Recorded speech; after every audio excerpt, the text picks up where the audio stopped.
BBC Sounds. Music, radio, podcasts.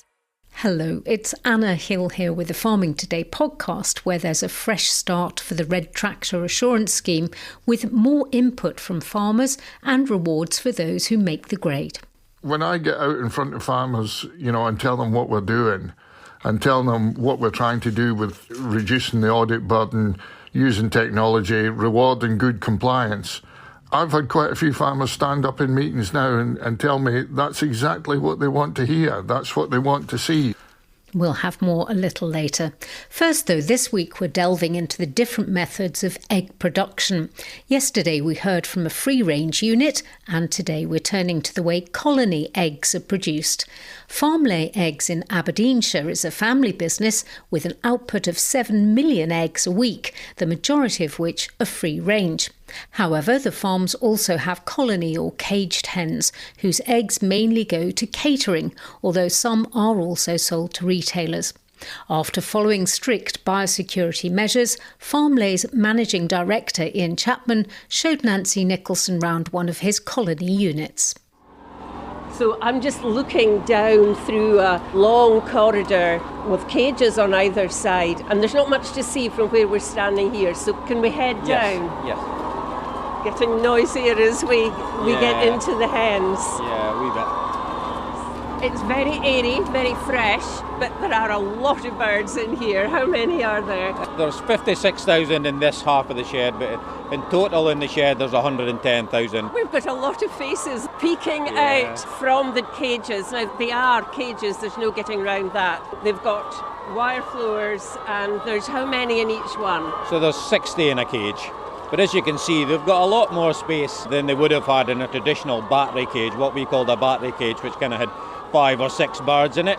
And there was no enrichment in that cage, it was just a wire mesh floor. Now, what do you mean by enrichment? So enrichments are, there's a scratching area at one end of the cage there, which Can we drops. just see that? Yeah. So it's up here, Nancy. There's a mat in there and a centerless auger in the middle there that drops a little bit of feed on there every time that the feeders run.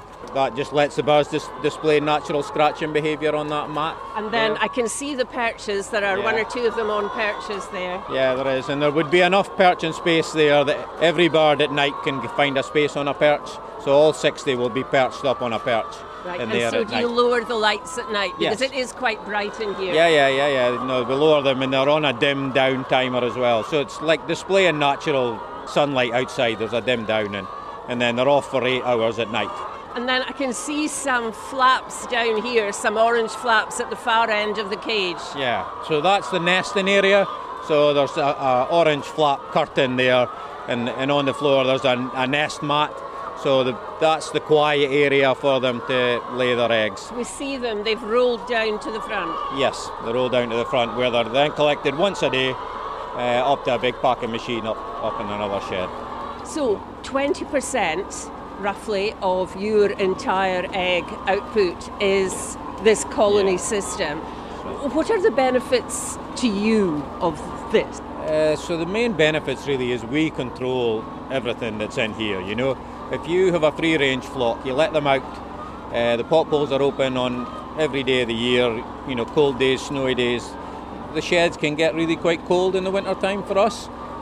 So that's a definite disadvantage. And obviously when you're letting them outside, you're mixing them with wild birds and wild bird feces. And as we all know, the AI at the moment, avian influenza, is a big problem for us. So it's cheaper, they'll eat less feed, there will be a lower mortality in here than there is in free range as well. But we can control so much more in here. That's the benefit for you, but what about the birds? They're obviously clean, they're warm, they've kind of got the basics, but they don't have grass. They don't have grass, but they don't need grass, they eat cereals. Yeah, it's nice to see them outside eating grass as well, but they don't need that for their diet. We can control more of what they eat and drink in here. And financially, is this a better system? Yeah, production's better in here, mortality rates will be less. We can have a lot more in one shed, For every 32,000 free-range shed that we have, we need 40 acres of land for that. So it's quite high usage of land, Ian Chapman there talking to Nancy Nicholson. The Environment, Food and Rural Affairs Select Committee has been hearing more evidence about how border control points, or BCPs, are managing biosecurity for food and plants.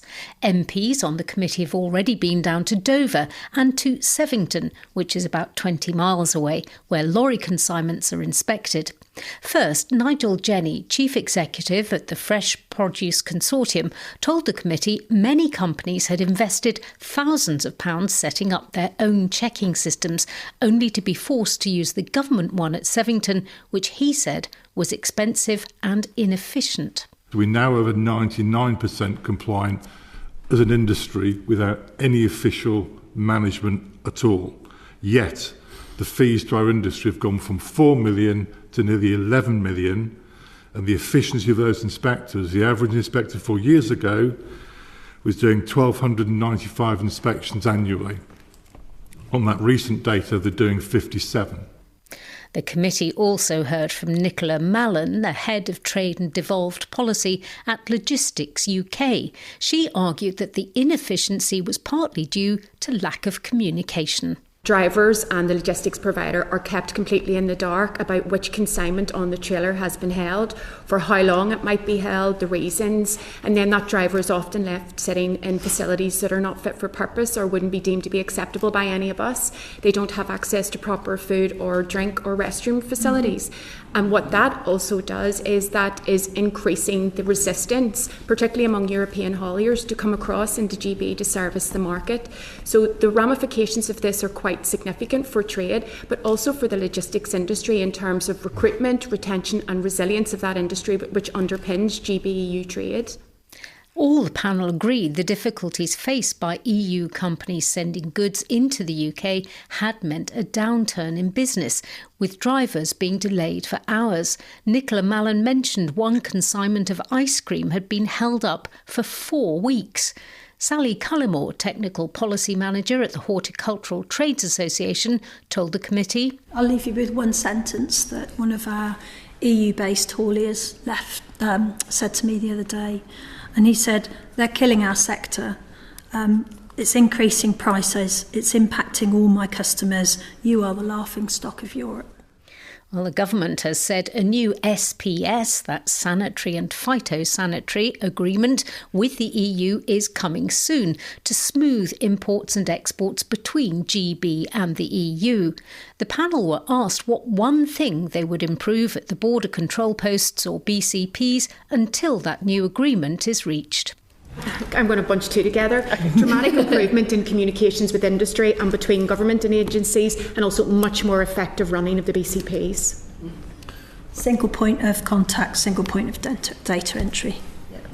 I would say moving towards more electronic certification, including cloning for the EU, as well as having robust staff in those Efra teams to support that. A bit more radical, fundamental acceptance of control points and service them with inspectors beyond the hours, in addition to the authorised trader status. We have to move on. What's happening now is killing the industry, and we can't wait for an SPS agreement. Nigel Jenny, Nicola Mallon, Sally Cullimore and Katrina Walsh from the International Meat Trade Association at the Efra Select Committee. In a statement, DEFRA told us the government will do whatever it takes to protect our nation's biosecurity and farmers. Suspected products are routinely checked at the border to ensure they don't reach our shores. We continue to work closely with industry, trade partners and enforcement agencies to minimise disruption and support businesses to trade across the globe. An independent review of the Red Tractor Assurance Scheme has been welcomed by the board of the organisation. The review, published earlier this year, called for more than 50 changes to the scheme, which is supposed to hold farmers to high standards on animal welfare, food quality and business governance. In recent years, some farmers have said they've lost confidence in the Red Tractor Scheme.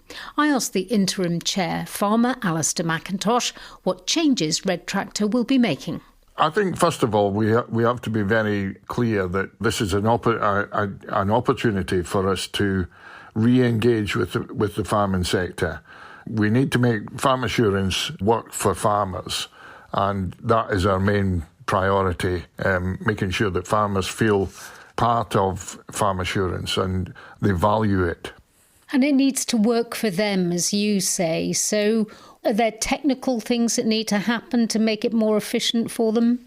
The first things that we're looking at are the audits and trying to make them simpler. We're doing quite a big piece of work looking at how we can reduce audit burden on farmers, reducing the audit points, really challenging the standards.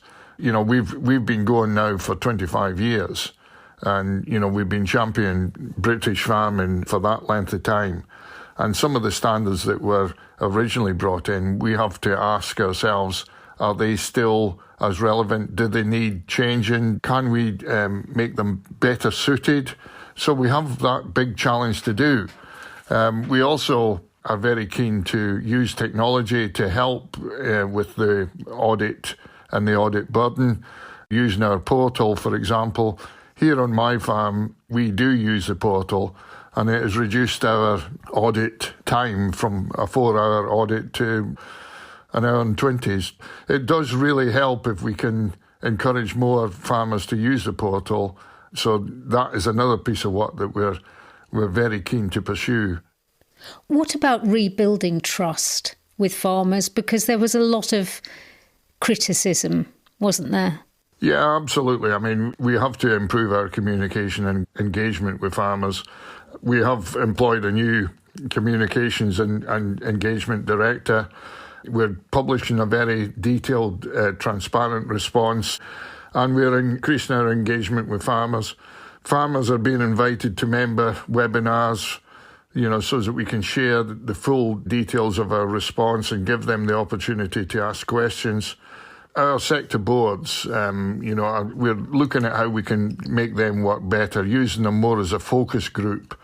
When I get out in front of farmers, you know, and tell them what we're doing and tell them what we're trying to do with reducing the audit burden, using technology, rewarding good compliance, I've had quite a few farmers stand up in meetings now and tell me that's exactly what they want to hear. That's what they want to see. A much reduced audit burden and less stress on them. This came to a head, really, didn't it, after the so-called Greener Farms commitment.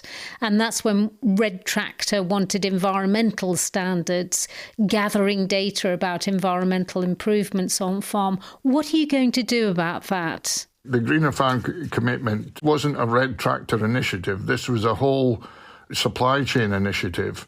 And that was rejected by the farming industry at the 11th hour. Now, that has been put aside, and any environmental improvements or any environmental standards will only be engaged in if the whole supply chain asks for it. What about consumers? Whether consumers really understand what Red Tractor means, but also whether they feel that the standards that come with being a Red Tractor farm really are high enough. Our Red Tractor logo is on £17 billion worth of consumer food in the retail sector. We've never had such a high recognition of Red Tractor with the consumer. So I'm very confident that the consumer actually recognises the value of the Red Tractor Farm Assurance. And if the Farm Assurance Review also recognised the farm assurance was an important aspect of the whole supply chain. Interim Chair of Red Tractor, Farmer Alistair McIntosh. That's all from us. I'm Anna Hill. The producer was Rebecca Rooney. Farming Today is a BBC Audio Bristol production.